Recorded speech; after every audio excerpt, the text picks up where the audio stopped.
Welcome to 52 Weeks of Hope. This is where you get to hear how to feel happy, balanced, and worthwhile, how to make that lonely ache vanish and feel empowered, confident, and secure. I'm Lauren Abrams, and today we're talking to musician, writer, public speaker, and inspirational transgender leader Ryan Cassata. Ryan's been speaking about gender dysphoria, being transgender, bullying, and his own personal transition from female to male, including surgery in 2012 when he was only 18 years old, and much more than that. Ryan teaches by example how to stand up for yourself and live authentically right now. Ryan's uplifting energy can be felt from anywhere, even here on Zoom. Welcome to 52 Weeks of Hope, Ryan.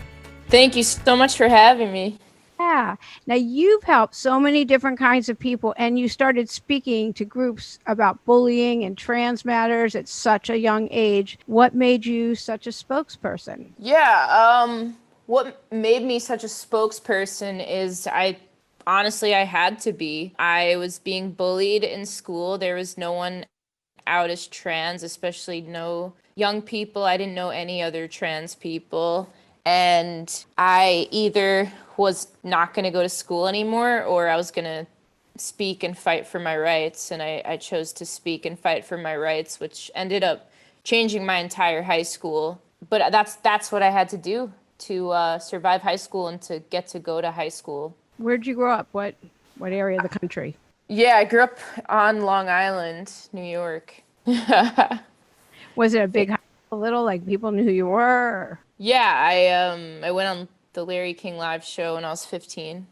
So I went from no one really wanting to associate with me to everyone wanting to have a friend that was on TV, but it was super fake. So yeah, my life changed overnight, but I went on that show to talk about being trans, and it changed my life, and it changed a lot of other people's lives too, because at the time, like, I didn't know any young trans people. Like, there was no one my age that I knew. And when I went on that show, I had hopes to just reach one person that was my age, that was trans, and then maybe we could connect and be friends, and I wouldn't feel so alone and they wouldn't either.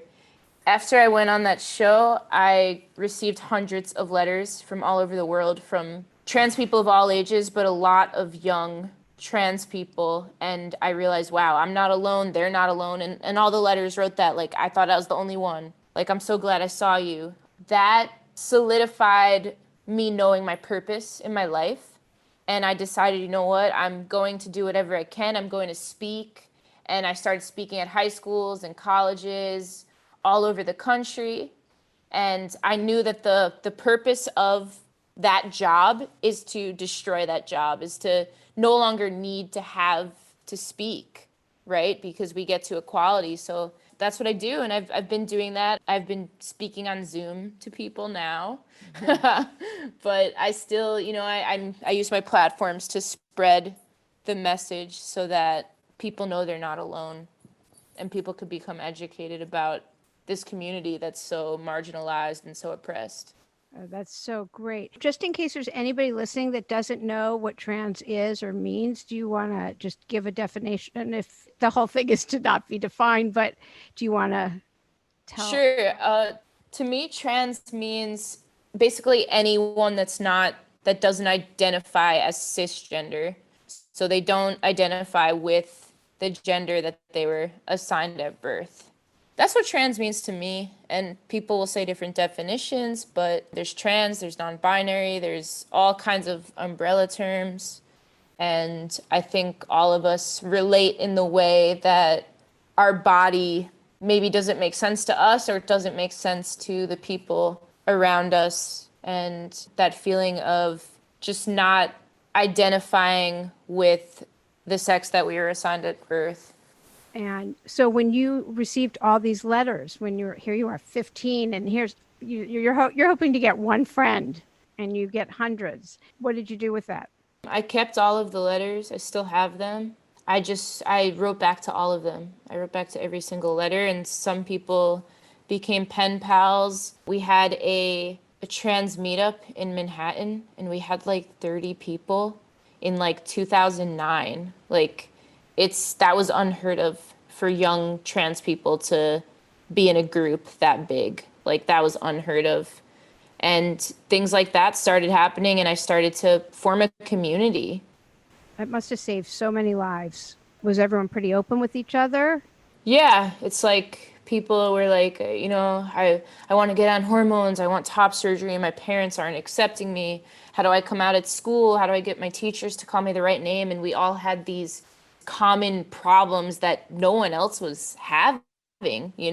So we had this common thread that unified all of us, and like the trans community, like everyone in the trans community feels like brothers, sisters, siblings. Like we all feel like related in some way because of how much our lives are similar. The feelings are similar. Whether our paths of medically transitioning or expressing our genders are the same or not. And how about your family? They must have been fairly accepting if you were able to go on the Larry King show and so on. Yeah, I mean, not at first. It was really difficult for me at first. My mom took about a year to come around. Me and my brother begged her to let me go on the show, and she had to go on with me. And at that time, she was calling me the wrong name and pronouns still referring to me as her daughter. So it was difficult, but she allowed me to go on the show. We convinced her that it would help people, and it did. And my dad took about 4 years, and it was it was extremely hard for me for a very, very long time. A lot of people in my family didn't accept me. I still have some family members in my extended family that just they will not call me the right pronouns, and it's been over a decade. Like I'm calling you all out. Like it's been over a decade. It doesn't take that long to learn a couple words. Well, if they haven't gotten it by now, I venture a guess they're not going to. They don't want to. Yeah. No effort. Yeah. So, how have you seen the community evolve over the last 11 years? Well, we went from, like, when I came out, no one knew what the word trans was. No one even knew, like, transgender. Like, not many people knew. So it's like, I was like, I'm transgender. People would be like, what is that? Like, people did not know, most people. So now, like, when you say trans, people know. Like, most people know what trans is. So that's, like, how far we've gone in terms of visibility and people knowing about the trans community. And I mean, now I see trans people everywhere. Like, we see each other, and there's events and there's support groups and there's a lot of celebrations and there's also a lot of mourning, but there's a lot happening for the trans community, and there's centers popping up for trans people. Insurance covers surgeries now. Like, they didn't, my surgery, my insurance like wouldn't even look at it. So it's just like things have changed in a very positive way. And I think that's, as more people come out, as there's visibility, as more and more people in the world are knowing a trans person in their life. So, you had top surgery in 2012. You want to first give a definition for top surgery in case anybody doesn't know what that is? Yeah, top surgery is basically the reconstruction of the developed female chest to be flat, to be, to mimic a male chest or be a male chest, stereotypically. So yeah, I got mine in 2012. Also, at that point, when I got top surgery, there was only 6 surgeons in the entire country to choose from, and now there's hundreds. So things are different. Wouldn't any surgeon, any plastic surgeon do that? People didn't learn it. People didn't want to. Yeah. That's interesting. And is that controversial? I don't even know. Is that, to me, that's just like, okay, would be part of any kind of surgery. Is that controversial? I have no idea. Yeah, I mean, I suppose it is. Yeah. I mean, trans people are turned away from a lot of things, even still, from adopting children, from just going into a restaurant, from climbing in the industry. So it's like, it's still hard. It's still a steeper mountain. I feel like there's a lot of trans people depicted on TV shows and in movies and everything. It seems more mainstream, maybe because I'm in LA, but I don't watch a lot of TV, but it just, there's a lot more depiction these days. Yeah, there is. So what's the most common question that you're asked about? Well, I would say when I speak at like high schools, they ask what bathroom I use. And then, it turns into this whole thing of safety and that it's still extremely scary and it's, fight or flight for public bathrooms. And I would say, yeah, that's like probably the thing I get asked the most. And also like people want to know if I'm on hormones and why I'm not on hormones and all of, it's just like, why are you not being completely binary if you use he, him pronouns? And it's just like, oh my God, like just let me live my life and walk my path, you know? Well, that would Yeah. you could say that to anyone. Yeah. Quit being judgy and let everybody walk their own path. So which bathroom? I mean, why is that an issue, the bathroom? The bathrooms are, they're secluded and people are so weird about bathrooms, how they have to be so gendered and all of that. And like I use the men's bathroom like 90% of the time. I have used the women's restroom when my hair was longer and when I'm in like a more conservative place in the country when I feel unsafe, and I'll just like go in with whatever gender friend I'm with for safety reasons. But yeah, it is a place where trans people are attacked, I've been chased out of bathrooms. It's a scary place and it could be very dangerous, especially because of how secluded it is. Yeah, I could see that. What's the biggest obstacle you've overcome? Was it telling your parents, or was it other things later in life? What do you think at this point in your life? Yeah, I would say getting sober young is probably the biggest obstacle. I struggled with addiction for many years and then I got sober when I was 20, and it was rough at first. And now it's pretty easy, but it was really rough at first, and with that like my anxiety came out more and all of that. So I've had to deal with a lot of mental health and doing therapy and stuff to, be able to just live a pretty normal life. What made you get sober? I was, I started seeing it affect my career, and I just wasn't doing what I wanted to be doing. I didn't really have the drive anymore. I just, wanted to escape, right? And I realized like, hey, I could like do more with my life, and the addiction got pretty bad while I was living in San Francisco, and my friends were starting to really be like, Ryan, like, we need to help. And my friends intervened a few times, and eventually they, helped me to get sober. That's nice. That's good. Blame being trans and being addicted. Do you see that lifestyle going hands in hand, or just The statistics are higher for trans people to develop addictions for sure, and that's because of a lot of oppression from society. And I guess that did contribute. I do think that my anxiety also plays a big part. I've had anxiety since I was a very little kid. I had my first panic attack when I was 8 years old that I can remember. So it's just like, I think that is probably the main factor is mental health. I'm sorry, how do you know you had a panic attack? Like you specifically remember? And I think that's incredible. Do you remember being a specific situation when you were only 8 and having a panic attack?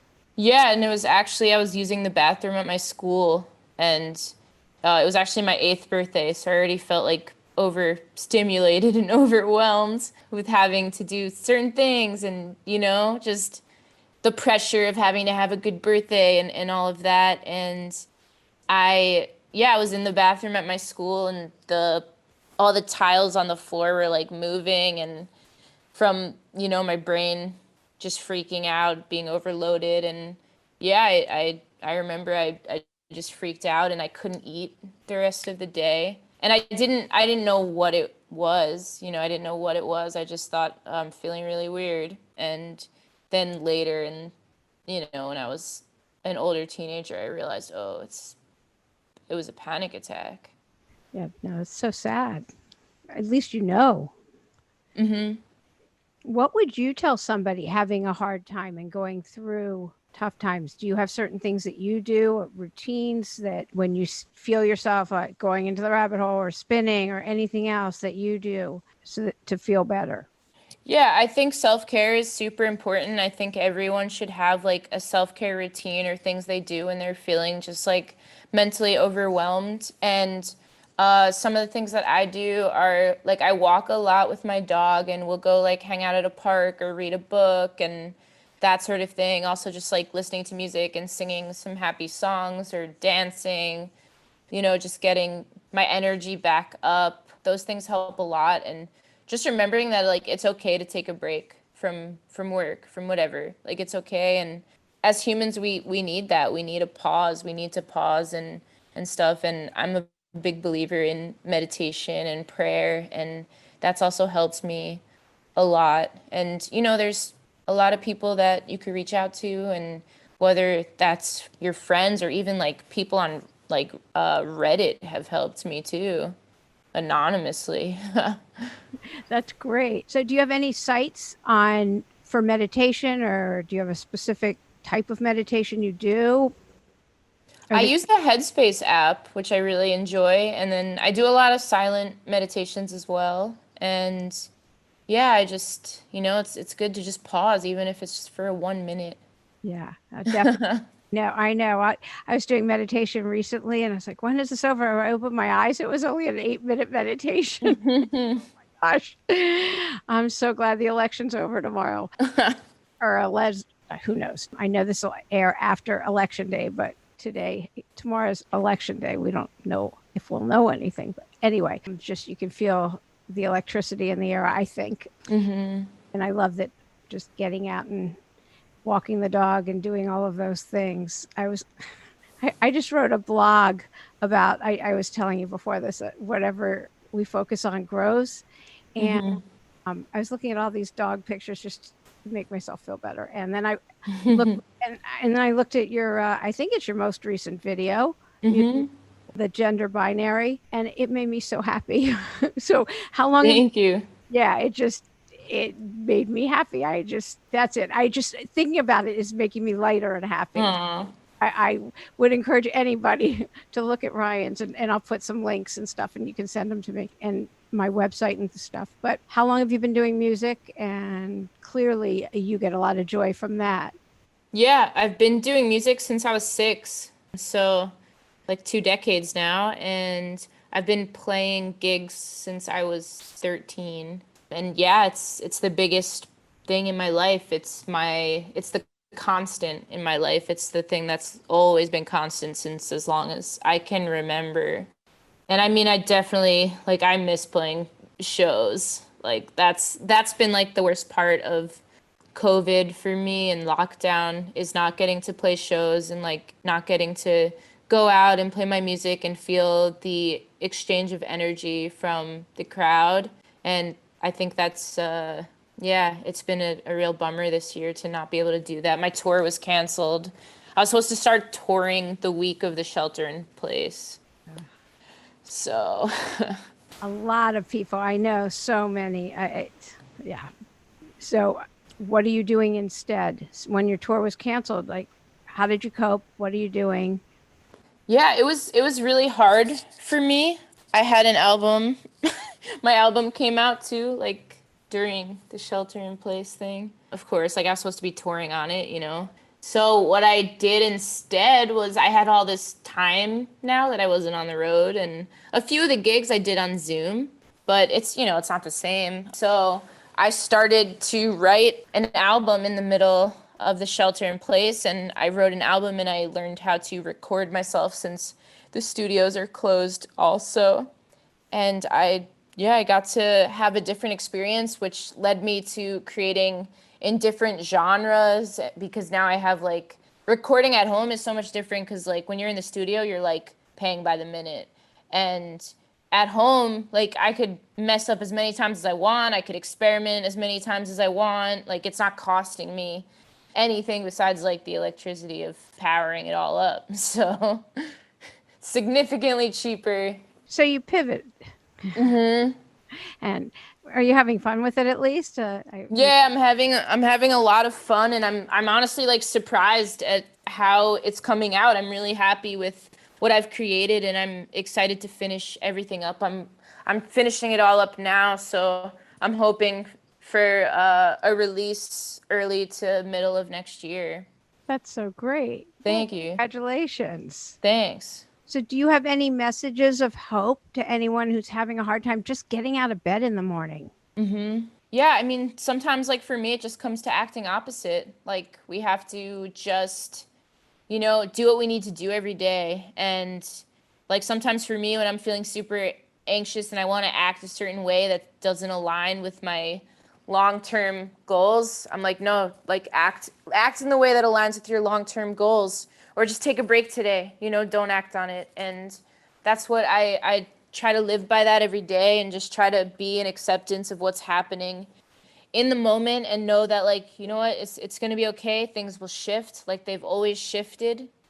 Right now everyone is going through this. None of us are alone going through this. We're all going through it, and we're all feeling isolated and alone, and not getting to do our jobs, and not being able to go to school, and it's hard for like mostly everyone right now. So no one is alone in any of this, and just keep moving forward, and that it's okay to take a break sometimes and just stand still. Yeah, just breathe through it. I mean, the only way through is through. But yeah. Are you in a relationship? Yeah, I've been in a relationship the past couple months. What do they call it? The Corona romance? Coromance or something? Say, wait, a couple months? That means you met the person during this time. Good. Yeah. That's great. Are you surprised at where you are right now? In life or Yeah, lockdown? your life. Yeah, I mean, I wasn't expecting all of this when I started playing guitar at 6. Like I didn't think people were gonna listen to my music.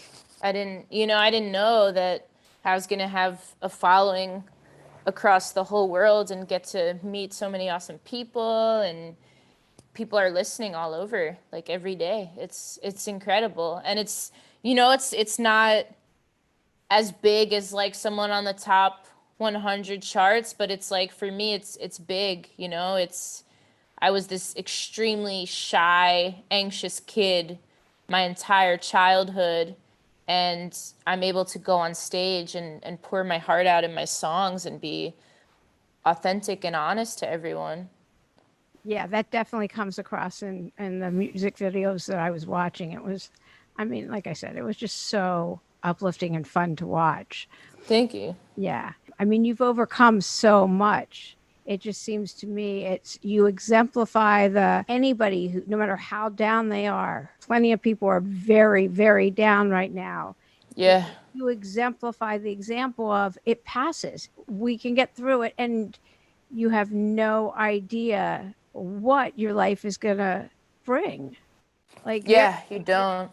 look at Ryan, like Hmm. it's just you're such a great example of we have no idea of what's in store for us. And Yeah, it is. Yeah, things improved significantly for me over the quarantine, for sure. I was really depressed in the beginning, and yeah, I got through it. I thought, every day I was like, oh, another day of this. Like I can't. I thought I couldn't like keep going, but I did, and I just kept going, and I got out of it, and slowly it faded away. yeah, what are you looking forward to next? Besides your album, you have your album hoping to come out next year. What am I looking forward to next?